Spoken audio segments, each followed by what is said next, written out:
फिर अपने को वो ज्ञान पक्का कराते। जैसे अभी भगवान बता रहे थे, जाही विधि राखे राम ताही विधि रही। तो ये एक वाक्य ऐसा है जो गुरु के मुख से निकला होगा।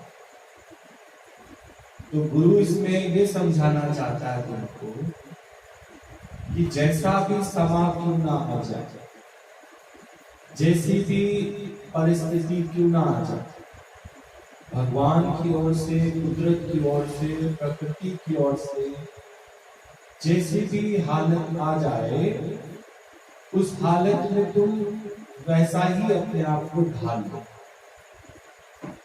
तो जब तुमको ये ज्ञान समझ आ जाएगा तो धीरज अपने आप अंदर से प्रकट हो जाए। ऐसे तुम कहो ना कि नहीं हमको बहुत धीरज है, हालात आने में पता चलता है।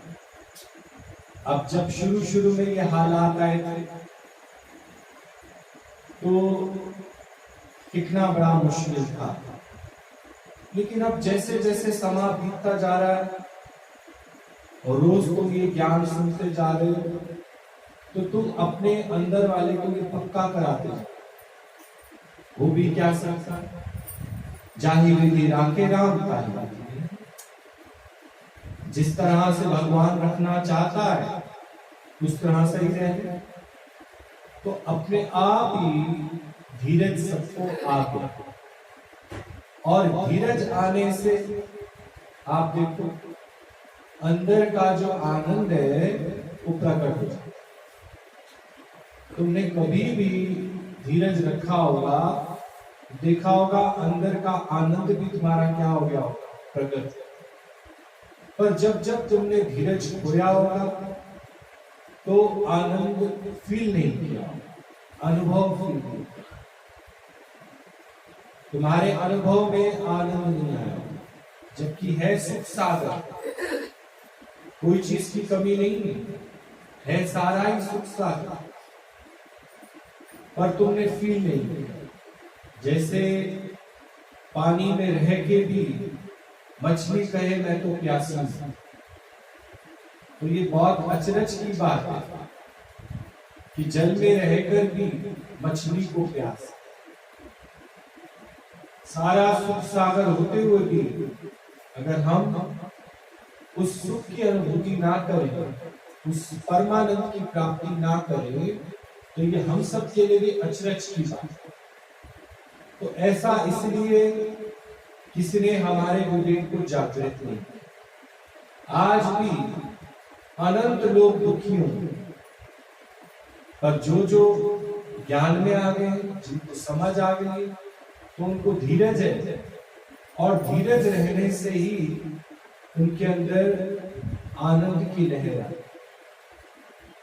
तो ये सत्संग, ये ज्ञान इसी दिन कि हम अपने को ये सुना सके, अपने को ये पक्का करा सके।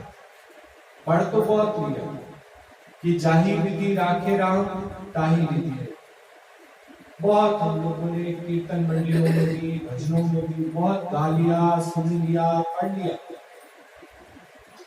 अब समय है इस पर चलते। तो उस समय हमारा जो धीरज रूपी गुण है वो हमको इस वचन पर पक्का कराता है कि आप धीरज रख के बैठो, पेशेंस रख के बैठो, आराम से बैठो, कि जिस तरह से तुमको राम रखना चाहता है उस तरह से रहो। अब इस पर भी देखो, ये तो ज्ञान वाली बात, सीताराम सीताराम सीताराम कही। अब सीताराम सीताराम क्यों? उस समय तो वाल्मीकि भी थे, उस समय विश्वामित्र भी थे, उनका नाम नहीं लिया गया। सीताराम सीताराम सीताराम कहिए, जाही विधि राखे राम ताही विधि। क्यों? क्योंकि सीताराम सीताराम कहने से तुमको अंदर में हिम्मत मिलेगी कि सीताराम ने ही अपने अंदर धीरज को प्रकट करके जिस हाल में उनको रखा गया उस हाल में रहे, चाहे वो सीता है चाहे वो राम है। दोनों इकट्ठे होके रहे तो भी धीरज से रहे, अलग होके रहे तो भी धीरज से रहे। जैसी भी परिस्थिति आई उस परिस्थिति को स्वीकार किया और उस पर रहे। इसीलिए ये लाइन बनी कि सीताराम सीताराम सीताराम कहे, जाहि विधि राखे राम ताहि विधि रहे। जिस तरह से तुमको राम रखना चाहते हैं, जिस राम की तुम पूजा करते हो, जिस राम को तुम प्यार करते हो, जिसके तुम प्रेमी हो, वो तुम्हें जिस हाल में रखना चाहे तुम उस हाल में रहो। अपनी नहीं चलती, अपनी मर्जी नहीं बताओ कि मेरी तो ये मर्जी नहीं, जो तेरी मर्जी वो मेरी मर्जी। तो ताही विधि रही, जाही विधि राखे राम ताही विधि रही। तो जिस हाल में तुमको वो रखता है तो तुम देखना इसी सुख सागर में आकर तुम उस सुख आनंद की प्राप्ति करो। पर अगर तुम इस ज्ञान को समझे नहीं हो अच्छे से, सिर्फ गाया ही गाया तुम लोगों ने, तो फिर धीरज तुम्हारे अंदर से प्रकट हो। धीरज प्रकट नहीं होगा तो थोड़ी सी भी हालत आने पर तुम घबरा जाओगे, परेशान हो जाओगे, डगमगा जाओगे। इस राह पर डगमगाना नहीं, चलते चलते चलते चलते तुम अपने आप ही देखना एक दिन इसको एक रूटीन मानना। अब शुरू में 2-4 दिन और सा लग रहा था, घर रुकना, घर बैठना, लेकिन अभी ऐसा कुछ नहीं है। अब तो ऐसा लगता है जैसे कि अब तो रूटीन ही हो गया। पहले वैसे रहा करते थे, ऐसे रहा करते। तो ज्ञानी जो होता है वो अपने को जल्दी से समझाकर और फिर अपने आनंद को भोग नहीं सोच के जी, वो अपने सब चीज का तो त्याग कर सकता है पर अपने आनंद का त्याग नहीं कर सकता, क्योंकि बाकी सब चीजों में आनंद का त्याग करना। अगर आपको कुछ भी प्राप्त करना है ना, संसारिक ऐश्वर्य ऐश्वर्य कुछ भी, तो उसमें आपको किसको त्याग करना पड़ेगा? आनंद। एक अपनी मर्जी भी चलाओगे ना, उसमें भी आपको अपने आनंद का त्याग करना। एक अपनी इच्छा भी व्यक्त करोगे ना कि मुझे इस चीज की प्राप्ति करनी है, मेरी ये मनोकामना है, तो इसमें फिर तुम्हें अपने आनंद का त्याग करना। और जब मुझे कुछ चाहिए ही नहीं तो फिर मुझे अपने आनंद का त्याग नहीं। जैसे इसमें दृष्टांत भी आ रहा था कि एक राजा से कोई किसी संत की मुलाकात होती है, राजा उसको वो देना चाहता है, पर संत कहता है चलो मैंने ये ले लिया, मैंने इसका त्याग किया, लेकर मैंने इसका त्याग किया। तो राजा ने बोला तुमने त्याग क्यों? राजा ने बोला क्योंकि अगर मैं यहाँ बैठा हूं समाधि लगा के या संत पड़े में बैठा हूं, तो तुम क्या फील करते हो, मुझे क्या मिल रहा होगा? तो उसने बोला कि मेरे को जो है इसमें, तुमको इसमें जो है आनंद मिल रहा होगा।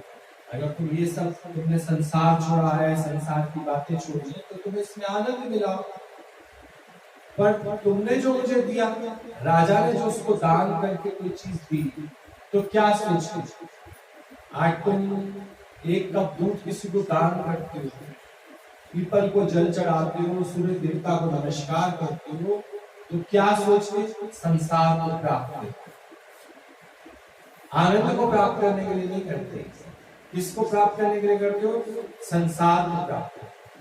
तो राजा ने भी जो दान दिया संत को, वो क्या सोच के दिया कि अगर मैं एक संत को खुश करूंगा तो संत मुझे आशीर्वाद देगा, क्योंकि संत ने तो संसार का क्या कर दिया, त्याग कर दिया। तो जब दोनों में राम राम हुई, तो संत राजा ने बोला राम राम, एक बार नमस्कार किया उसने, तो संत ने उसको डबल 2 बार नमस्कार किया। तो राजा ने पूछा कि तुमने मुझे 2 बार नमस्कार किया, बोला तुमने एक बार क्यों किया? बोला इसलिए किया तुम्हें एक बार क्योंकि तुमने संसार का त्याग किया, इसलिए भी तुम नमस्कार के लायक हो, इसलिए तुमने नमस्कार किया। तो कह रहा कि मैंने तो अपने संसार का त्याग किया, तुमने तो अपने आनंद का त्याग किया। राजा को क्या पाना है? संसार। और संत को क्या पाना है? आनंद। संत ने आनंद पाने के लिए किसका त्याग किया? संसार। इसका मतलब संसार में आनंद नहीं है। और राजा को क्या पाना? संसार पाना। इसलिए वो अपने किसका त्याग कर रहा है? आनंद का। क्या राजा 2 मिनट भी चैन से बैठ सकता है? चैन से खा सकता है? चैन से सो सकता है? इसीलिए वाणियों में आया सगल सृष्टि का राजा दुखी। राजा जो है वो दुखी है, क्योंकि उसको किसकी प्राप्ति करनी है? संसार। तो त्याग किसका करना पड़ेगा? आनंद। और जिसको संसार नहीं पाना, वो संसार का त्याग करके और परमानंद की प्राप्ति करता है, स्थिर होकर बैठता है और बार बार अपने को क्या बोलता है कि किसी भी क्षण मेरे को अपने आनंद को नहीं खोना। उसके लिए क्या है? सीताराम सीताराम सीताराम पे। सीताराम मेरे सामने आदर्श, क्योंकि सीताराम ही ऐसे हैं जिसको जिस हालात में रखा गया वो उसी हालात में रहे। आज अगर मेरे भी अंदर से थोड़ी पावर कम होती है, हिम्मत कम होती है, तो मैं किसको पुकारूं? सीताराम सीताराम कह के उनको अपने सामने लाऊं कि अभी हमारे पे वो वक्त नहीं आया कि हमें जंगलों में रहना पड़ा हो, कल दूर खाने पड़े हो, या हमको उषा के बिस्तर पे सोना पड़ा हो। अभी तो फिर भी हमारे पास कंफर्टेबल लाइफ है। अभी तो कोई हमारे पास इतनी हालतें नहीं है, कोई हमें घर से निकाला नहीं गया, वनवास नहीं मिला, कुछ भी ऐसी हालत नहीं है। पर हम अपने सामने आदर्श सीताराम का इसलिए रखते हैं कि उन पर तो इतनी हालात आ गए, इतनी बातें आ गई, फिर भी वो कैसे होके रहे? प्रसन्न होके रहे, आनंद में रहे, प्यार से। तो हम लोगों को भी अपने आनंद का त्याग नहीं करना, और आनंद के प्राप्ति के लिए कभी संसार का त्याग करना पड़े तो कर दो। जैसे कि कई माता को उसने बताया कि मैं तो अभी भी फायदे में हूं, क्योंकि तुम मेरे से संसार त्याग करा रही हो। शुक्र है तुम मुझसे संसार त्याग करा रही हो। ये संसार त्याग करके भी मैं फायदे में रहूंगा, क्योंकि मुझे किसकी प्राप्ति हो जाएगी? आनंद की प्राप्ति। आनंद की प्राप्ति कब होती है? जब हम परमात्मा की राह पर चलते हैं। और परमात्मा की राह पर तभी चलते हैं जब हम संसार का त्याग करते हैं। संसार में जैसे संसारिक काम, कोई भी काम तुमसे पूछो क्यों करे, तो सारा संसार करता है, इसलिए हम भी करते। जब तुम सारे संसार को मद्देनजर रखते हुए, हाजिर नाजिर जानते हुए पोशाक पहनते हो, खाते हो, पीते हो, घर सजाते हो, सब तो दिखावे के लिए तो करती हो ये सब। तो ये होती है संसार की प्राप्ति, पर तुमको आनंद कभी नहीं है। राजा ने सब कुछ इकट्ठा कर लिया, पर फिर भी सुखी हुआ? फिर भी सुखी नहीं हुई। लेकिन ज्ञानी जो सब चीज का त्याग करके केवल एक मुट्ठी में किसको पकड़ के बैठा है? अपने आनंद को। तो बार बार वो अपने को यही सुनाता है कि जिस हाल में प्रभु तू रखे, हम उस हाल में खुश रहें, पर ऐसा ना हो अपनी मनमानी करने के चक्कर में, संसार की प्राप्ति के चक्कर में जो रहा सा आनंद है उसका भी हम क्या कर दें? त्याग कर।